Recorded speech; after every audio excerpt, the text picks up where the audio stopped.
சற்றுமுன் வெளியான தகவல் கலைஞர் மகளிர் உரிமை தொகையில் முக்கியமான தகவல் வெளியிடுது. அது என்னன்னு பார்க்க போறோம். நீ நம்ம சேனலை சப்ஸ்கிரைப் பண்ணாம இருந்தீங்கன்னா மறக்காம லைக் பண்ணிக்கோங்க, சப்ஸ்கிரைப் பண்ணிக்கோங்க. உங்க நண்பர்களுக்கு தெரியப்படுத்த ஷேர் பண்ணுங்க. மகளிர் உரிமை தொகை திட்டத்தில் விடுபட்டவர்களுக்கு மீண்டும் விண்ணப்ப படிவம் வழங்கப்பட்டுள்ளதால் தனி குடும்ப அட்டைக்கு பலரும் போட்டி போட்டுக்கொண்டு விண்ணப்பிக்க தொடங்கியுள்ளதாக உணவுத்துறை அதிகாரிகள் தெரிவித்துள்ளனர். தமிழக அரசு பெண்களுக்கு உதவித்தொகை வழங்கும் கலைஞர் மகளிர் உரிமை தொகை திட்டத்தை 2024ஆம் ஆண்டு செப்டம்பர் மாதம் முதல் செயல்படுத்தி வருகிறது.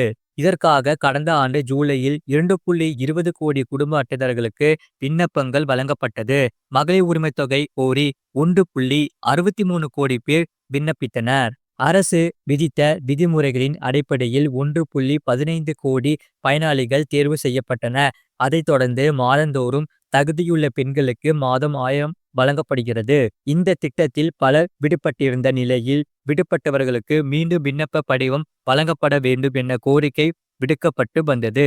முழு லிங்க் கீழே கிளிக் பண்ணி பாருங்க.